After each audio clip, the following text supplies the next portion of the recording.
Hey y'all, I want to say thank you guys so much for your support. The fact that you've been rooting for me for years means more than you know. Today I want to talk about a controversial topic, my conservatorship case. With many now being interested in the topic of conservatorships, mostly because of Britney, the Free Britney movement and the seemingly corrupt nature with which she was held under a conservatorship, many of us are now questioning the legitimacy and the necessity of other conservatorships such as that of Amanda Bynes. In Britney's case, there were so many shady things going on behind the scenes, so what's the situation with Amanda? Is she safe? Should she be under the conservatorship, and is there anything we can do to help her? And I'm trying to hit 2k by the end of the year, which is a bit of a reach, so I'd really appreciate if you like and subscribe. Thank you so much. It all started back in 2010, according to Tabloid Law Group, when Amanda's life started to seemingly take a turn for the worse. She began making questionable comments on Twitter, calling celebs like Rihanna ugly, as well as her niece, telling Drake that he could murder her private parts. She even posted saying that she only follows beautiful people, but has since apologised for everything, explaining that she herself at the time felt ugly and was projecting that onto everyone, as well as being in the midst of a drug addiction. I'm so lucky. As you can see, he's dropped like gorgeous. He's also the best person on the face of the earth, but I just wanted to post a video to say I'm sorry to everyone whom I called ugly on Twitter. I was feeling so ugly at the time, and it was really hard for me to express myself at the time because I was so drugged out. And now I've remained sober for over a year. Same with Paul. And I just want to let you know that I love you guys, and I'm so happy now. I feel like I got what's mine, and that is Paul. Thank you guys. Amanda's parents ultimately filed for conservatorship 2 years later in 2012, after the actress had been arrested for a series of car accidents, including multiple DUIs.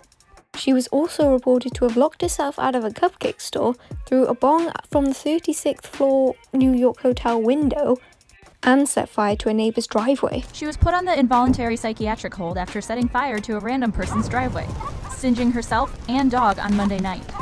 A witness who was driving by at the time got out of the car to help Miss Bynes, who was more concerned about her chihuahua. A video of Bynes wandering around a liquor store looking for somewhere to wash her dog, who she claimed was drenched in gasoline, has also surfaced. Bynes tried to leave in a cab that she called, but the witness, Andrew Liverpool, stopped her. After questioning Bynes on the scene, it was clear to authorities that she needed to be hospitalized under a 5150 hold. The woman who lived at the house had no clue as to why Bynes would set fire to her driveway. And as that brief clip showed, she was frantically trying to find a way to wash off the gasoline off her dog. And this CCTV footage was caught from a gas station, and I think it just puts light into her mental perspective. She was much more concerned over her dog. After fear that she would harm herself and others, Amanda's parents became the conservators of her person, aka her healthcare, and estate, aka her finances, in 2013. Despite a lot of attention now being brought to Amanda's conservatorship because of Britney's case, it should be noted that there are several differences in their cases. The most notable, in my opinion, is that Amanda Bynes is no longer under financial conservatorship, or at least this is reported to be the case. I'll get further into that later on in the video. As of late, most articles are pointing out that Amanda Bynes is no longer under financial conservatorship, with her mother filing in 2017 to give her control of her money back to her, which I haven't seen any other YouTubers mention about when talking about Amanda, to be honest. In 2017, Amanda's mother told the court that she was in a great place, talking about Amanda, and that Amanda was doing much better, and she wanted to allow her more financial control over her life while she's still retaining some medical conservatorship powers. And as I mentioned earlier, this is what is being reported across several media outlets, and came originally from an attorney who claims that his sources and experts had told him, and he highlighted himself: when you're not under a financial conservatorship, you're not in court every other week asking for certain financial allowances and not having the court to overview it. However, due to the conservatorship, and as its rules stipulate, Amanda's mum has control over her social media accounts, leading many to speculate to a secret Amanda Bynes Twitter account belonged to her, and this account is in the name of Ashley Banks. Although I do have to point out that this is still unconfirmed. This account often requests payments of around $30 to $40 for transportation and one-off time payments, to which many people have said that they've paid, and some claim upwards of the value of $1,000 sometimes. Although, to be honest, this implies more to me that this account is probably more likely to be a scam and financially benefiting from Amanda's situation, Also, Sloan reported on how a Cash App employee reached out and verified that the Cash App belonging to this account was not in fact in Amanda's name, implying again that the account was an impersonator, but still many believe it to be her. Amanda herself also posted a video complaining about the cost of her treatment facility. Hey y'all, I want to say thank you guys so much for your support. The fact that you've been rooting for me for years means more than you know. Today I want to talk about a controversial topic. My conservatorship case. I have been going to a treatment center that charges $5,200 a month. There's no reason why I shouldn't go to a therapist who takes my insurance for $5,000 less a month.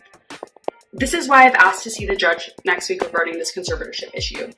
Thank you guys so much for hearing me out. I'm sorry that this is what I'm dealing with, and I'm sorry to put my problems onto the internet, but this is what life has come to. So thank you guys so much for always supporting me. Love you all. Peace out. Appreciate your love and support. Love you guys. Bye. So this reinforces the idea that Amanda is perhaps not as financially stable as the media outlets are leading us to believe. She also has claimed that she hasn't received any of her monthly payments from her mother since December 2019. That, as per the conservatorship agreements, she is meant to be receiving, but as per Amanda claims, is not. Although all the articles to date currently claim that Amanda does have control over her finances, but her mother, Bynes, still holds the reins of medical and living expenses. So this could explain why this Twitter account believed to be Amanda is asking for financial supplements, maybe because she doesn't have enough money. I don't know. On the other hand, it could also again point towards the fact that it's a scam, since as all these latest reports show, she does have access to some money. This Twitter account also always posts as if she is Amanda from a first-person perspective, which is again just, pointing towards the fact that you'd want to believe it's Amanda, but again makes it even weirder if it isn't. The account also routinely talks about private matters, like her relationship with her boyfriend cheating, the loss of a close friend, which, if it is fake, is incredibly messed up. Everything that she talks about in the statement about her lost friend seems genuine, but then again, I don't know why I think that, because it's only text on a screen, so it could easily be a lie. I don't know, what do you think? In 2020, Amanda came out and said that she was 14 months sober and she'd been in rehab, despite recently having been sober for a few years, suggesting that she had a relapse. However, how significant this relapse was, and whether she actually wanted to go into treatment, is another thing altogether. And then we have on the flip side, whether in fact, despite it maybe not being what Amanda wanted, would it have been in her best interest if she was taken to a mental facility for treatment? Since, as previous documented behaviour shows, that she can become a harm to herself and others when under the use of substances. Since a lot of the court documents surrounding Amanda are sealed, I don't know if she has been declared incapacitated before and during the establishment of her conservatorship. All these articles are based on, I think, more so of just he said, she said from some certain lawyers claiming to have insider knowledge. So maybe she now again has had the conservator of estate taken control of, meaning her mother now again controls her finances. Also, even if Amanda is not mentally stable, does this mean she needs to be in a conservatorship? Not speaking directly for Amanda's case, but there are several other options that could have been used, such as power of attorney being one, where Amanda is still seen as a person in the eyes of the law, retains all her civil rights, yet has someone who is unbiased control all of her finances. And I mean, think about it. If everyone who was mentally unwell or struggling with a substance abuse needed a conservatorship, half of the freaking world would be in one. But the significant difference between many of the average mentally unwell person and substance-dependent homeless people, and say Amanda and Britney, is money. Literally, as Emily D. Baker says, always follow the money. Back in October 2016, Amanda appeared to be doing much better than she had previously, and she was attending FIDM as a full-time fashion student and had aspirations to potentially get back into acting, and appeared to be completely sober. Regardless, according to E, her conservatorship was extended through 2020, and apparently she wasn't happy about it. In 2021, despite recent court proceedings leading to multiple articles claiming that Amanda's conservatorship has been extended throughout 2023, her lawyer came on the record correcting these multiple reports, saying that it is open day to day and will be terminated when it is no longer convenient for her. Also, back in April 2021, Amanda's lawyer told People magazine that she was very happy ahead of her 35th birthday and Amanda is doing great. She lives by the beach, attends school, and is enjoying meditation and soul cycle classes. Whether it's true or not, I'm not sure. Since we all know from Britney's situation that everything that posted out to these media outlets is not necessarily the truth, and even in Britney's testimony on June, she herself said that she's not happy. She put on a front, she was lying, she needed help. So do you think Amanda is safe? Do you think she should be in a conservatorship still? Is its case similar to Britney, or is Amanda Bynes' case different? And in my opinion, I do think there is quite some significant and clear differences from Britney's and Amanda's. Britney clearly was mentally stable for years after the conservatorship was established and was forced to work against her will, whereas Amanda hasn't actually worked since its establishment, although this doesn't seem to be what she wants. It does mean that, unlike Britney, Amanda isn't being used as a cash cow. Also, I think we can all agree that Amanda was suffering mentally much more severely than Britney was, and was legitimately a threat to herself and the public. Whereas all Britney did was freaking shave her head, which every Joe, Bob and Dylan down the road does. Also, can I just say that I often don't feel comfortable when talking about Britney and Amanda's or anyone's mental sufferings, claiming that it was a breakdown. I feel like it implies some sort of hysteria or crazy episode, whereas often it's just a person suffering deeply and significantly from a mental illness that they have no control over. I don't know, what do you think? I might be a bit too soft on that one, I'm not sure.